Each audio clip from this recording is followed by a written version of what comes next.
Alam mo bang minamahal ko siya at tunay ang aking nadarama.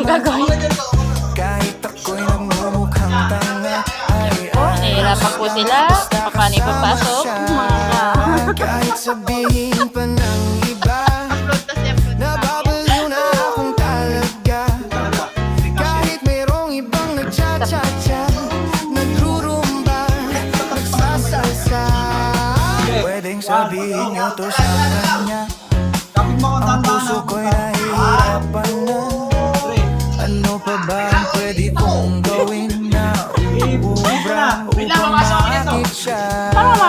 Palagay kaya ako ng tato, magpatubo ng balbas sa nguso, magpalaki ng muscle sa braso, magpagdagdag ng awet kay Belo. Ayan, Queen, diretso sa'yo muna kasi babangga na rito. 1, 2, 3. Isa pa. 1, 2. Sagad na! Papunta, pakabig. Papunta yan. 1, 2, 3. Sabi ko ulit. 1, 2, 3. Okay lang yan! Para mapasok lang!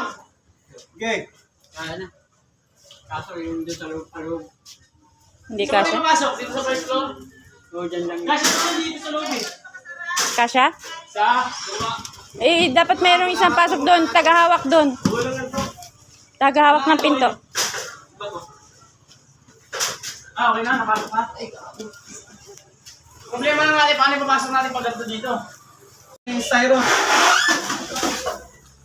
Oh, yung styro sa likuran, napit na dito. Okay. Isa, ano yan? Styro dyan oh. Ito. Na, di ba nakagulungan na eh. Gawin natin barko to. Ito ang atong konti. Eh, lakas.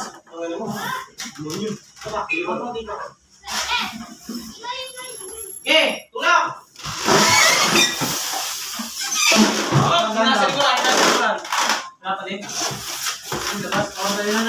Tayo na natin to yan dito. Hindi, pag ganon. Yan mo dyan. Itapat mo dyan. Pag ganon natin tatayo.